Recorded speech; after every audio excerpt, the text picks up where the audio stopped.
How long have I been gone? Oh! 10 years. 4 days after Christmas in 1995, firefighter Donald Herbert nearly died in a roof collapse that deprived his brain of oxygen. He had been without air for more than 6 minutes, trapped in the attic of a burning house. His colleagues pulled him from the rubble and he survived, but barely. You try to get him to squeeze your hand or move a toe or something like that. We were looking for just about anything. Donald did regain consciousness, but a few months later, he slipped into a minimally conscious state. He had remained able to show some signs of awareness, but not speaking, not walking, not talking. For the most of the next 9.5 years, he was unaware of his surroundings and unable to communicate.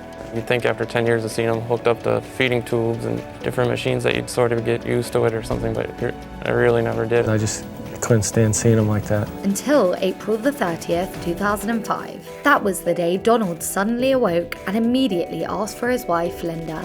He perked right up, looked around, and, said, "Patrick." It was just amazing.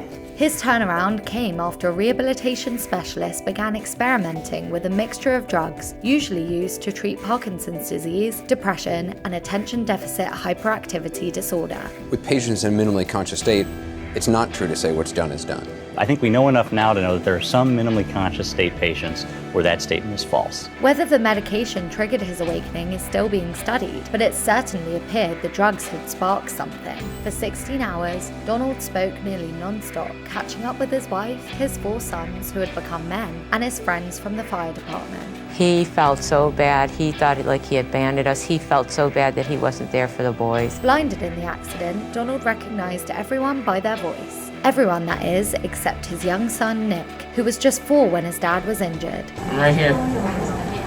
Oh my God. He still thought that I was real young, and he went to put his hand out over me and to see how tall I was. Donald's reunion with his family was brief. While getting out of bed, he fell and suffered another brain injury. And within a year, he succumbed to pneumonia and a deadly 105.6-degree fever. All too soon, Herbert was back to the minimally conscious state that had defined him before. He was buried on February the 26th, 2006. For Herbert's family, that April day was a gift. It brought peace of mind to everyone. To Donald Herbert, who came back long enough to see that his wife and sons were okay, and to the family, who learned that he wasn't suffering, didn't remember the accident, and had not forgotten them. It was great to be able to talk to him and tell him all my accomplishments. Just looking back at that, that was the greatest thing I had from that day. It also felt like unspoken permission from Donald, allowing his family to move on with their lives.